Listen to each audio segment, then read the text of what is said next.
저번에 11, 19 때 규제지역으로 지정되고 이번에 또 추가 규제지역이 지정된 지역이죠. 최근에 모 사퇴한 의원 갑자기 그 의원이 있는 곳에서 땅을 사자마자 용적률이 올라가고 뭐 이런 좀 비리 얘기도 많이 나왔던 그 지역 부산입니다.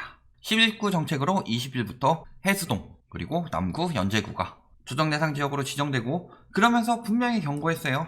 12월에 추가 규제 지역을 검토하고 있다 라고 이야기를 했었죠.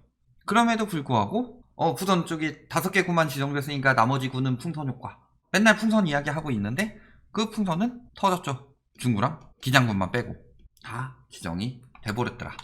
지정되었는데도 날뛴다 이러죠. 전용 74제곱미터 분양가 3.7억 아파트가 2년 뒤 입주 분양가 7.8억 거래된다. 이거 지정돼서 뛴 거예요? 두더지 잡기도 아니고 갈수록 점입 가경. 이거 언제예요? 두 번째 9개구 지정되기 전이죠. 상승세가 조정지역에서 비조정지역으로 확산됐다. 풍선효과 이야기하는 거죠. 확산됐어요. 확산돼서 지정된 거죠. 하늘 뚫을 기세로 올랐다. 계속 이런 식으로 부추기고 있죠. 자, 매매 가격 언제부터 뛰었어요? 슬슬 김이 나오기 시작했죠. 6월부터.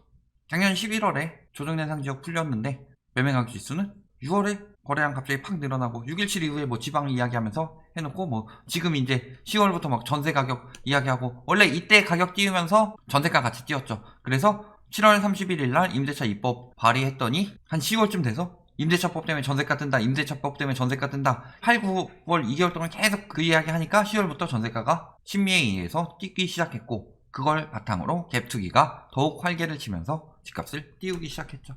거래량 보면 어때요? 6월에 되고 거래량 감소되고 있는데 이때 전세가 띄워서 하니까 7월에 안돼 전세가 뜨지마 하고 임대차 입법을 발의했다. 그래서 8월에 거래량 줄었죠. 줄었는데 전세가 뜬다 전세가 뜬다 전세가 뜬다 주문을 외우니까 전세가 뜨기 시작하면서 10월부터 전세가 뜨기 시작하면서 집값 같이 뜨기 시작했다. 거래량 늘어나고 이렇게 된 거죠. 그러니까 언론들이 쓰레기다 제가 이 얘기 하는 거고. 매매 거래량 보면 어때요? 조정대상 지역 20일부터 지정됐다. 물론 다 집계된 건 아니에요. 이거 11월이죠. 여기 24일부터는 아직 더 집계될 여러 개 남아있다. 한 일주일 정도. 그렇다 치더라도 얼마 늘어날 걸로 보이진 않고 거래량 확 줄었다는 게 보이죠. 그래프만 봐도.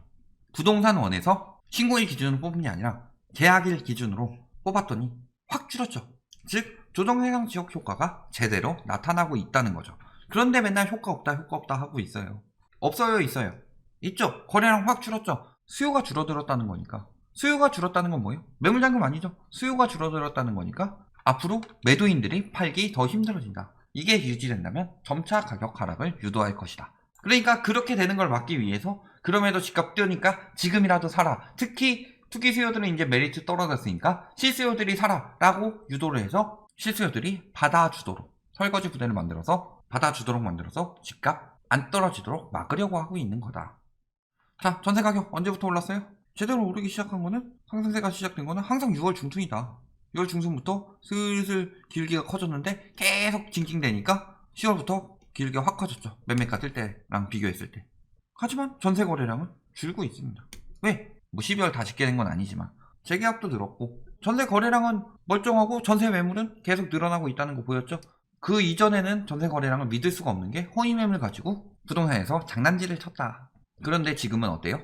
허위 매물 단속하겠다 하니까 확 줄었죠. 그때부터 전세 매물 양을 봤더니 전세 매물 계속 늘어나고 있어요. 호가 띄우니까 당연히 전세가 나갈 리가 없죠.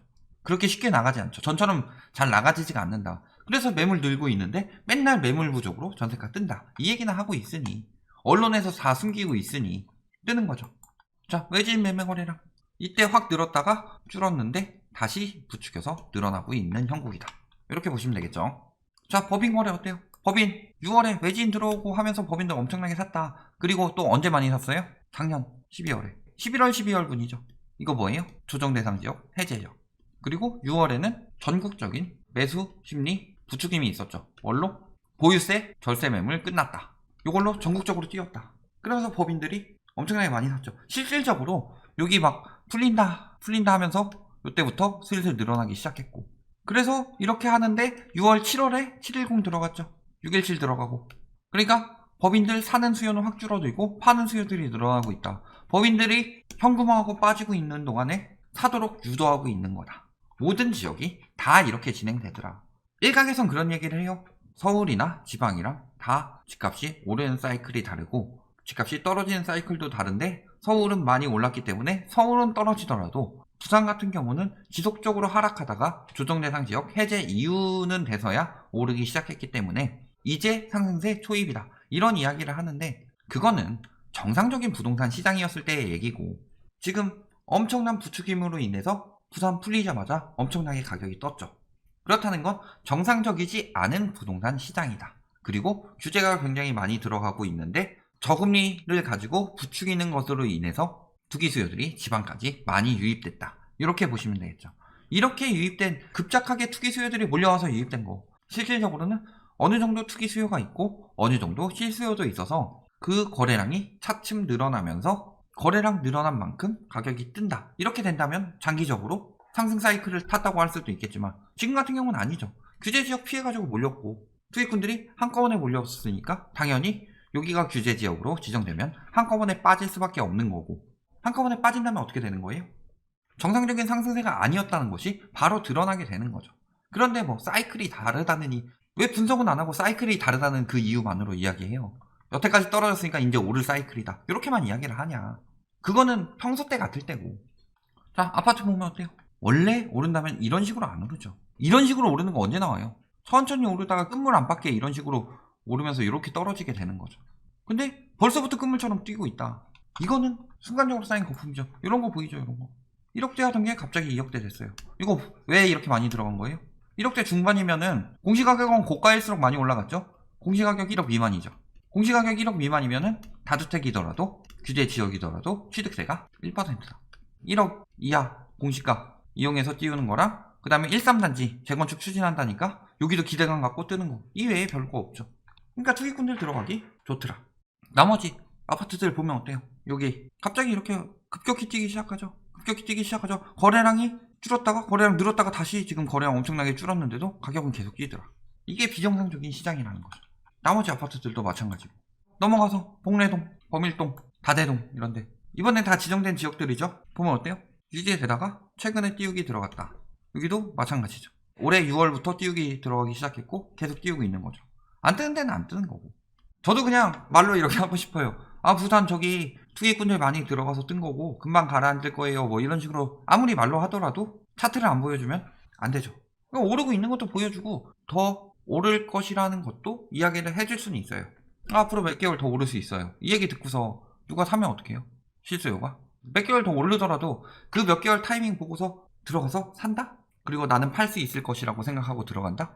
떼고 다 떼면 손해만 남아요. 그러니까 사지 말라는 거예요. 지금 439 거래량 순간적으로 엄청나게 늘었죠. 요거 그 전에 갑자기 가격 띄우고 뭐 멈춰 있는데 호가 이렇게 나온 걸로 봐서 요거 다운 거래 한번 봐야 되겠죠. 여기도 거래량 갑자기 늘어나면서 가격 확 뛰기 시작한다. 이런 데가 아마도 누가 찍어주지 않았을까 이랬을 가능성이 있죠. 부산에서 강서구는 명지국제 신도시 들어오면서부터 부산 미분양의 성지였죠. 그런데 지금 이런 데까지 다 띄우고 있다. 들어가서 사는데 나중에 전세나 이런 수요들이 내 집 마련해서 빠지게 되면 감당이 되겠느냐라는 거죠. 북구 화명동 다 이렇게 최근 띄우고 있다. 최근 띄웠죠? 결국은 다 이런 상황이기 때문에 지정이 된 거죠. 비규제 지역인데 어디예요? 중구하고 기장군이죠. 기장군도 띄우고 있습니다. 거의 없어서 그래요. 중구도 마찬가지고 투기 들어갈 만한 아파트가 없기 때문인데 중구랑 기장군도 예외일 순 없죠. 저기도 그냥 예외가 아니라 아 저기는 급격하게 뛰었는데 여기는 사실 뭐 들어갈 데도 별로 없고 아파트도 많지 않고 그러니까 일단 두고 보고 있는 거죠. 이번에 조정대상 지역에서 해제된 지역들을 보면 알 수 있죠. 뭐 양주 외곽 쪽이라든가 인천 외곽 쪽이라든가 안성 외곽 쪽이라든가 이런 데만 풀렸죠. 학생 미분양 계속 증가하고 있는데 부산 뜬다 하니까 미분양 이렇게 쌓였던 거 처분하고서 많이 줄었죠. 지금 막 뛰어가지고 열심히 처분한 거예요. 누가 놓았어요? 건설사들이 놓았다. 이런 부추김으로 인해 결론 저희가 부산은 계속 경고했습니다. 그리고 조정대상 지역 해제는 굉장히 잘못됐었다. 작년 11월에 당시에도 해제하면 안 됐다 이런 이야기 했었죠. 경고했음에도 불구하고 5개구 지정되니까 나머지 구로 퍼지기 시작했다. 물론 그 이전부터 들어가긴 했지만 5개구가 좀 집중적으로 들어갔는데 12월에 돼서도 정신 못 차리고 나머지 구로 이제 가면 되겠지. 이 얘기하고 있다가 지정받았다. 과거 조정대상 지역일 때 어떻게 됐었죠? 지금 그때보다 더 뛴 가격이라서 실거주들은 대출도 힘들어졌는데 가격은 더 뛰어버렸고 돈 모으긴 더 힘들어졌죠. 실거주들이 뛰어들 시장은 아니다. 투기 과열을 막는 규제 지역이기 때문에 조만간 제대로 하락세가 나타날 것이다. 이렇게 생각해 보시면 되겠습니다.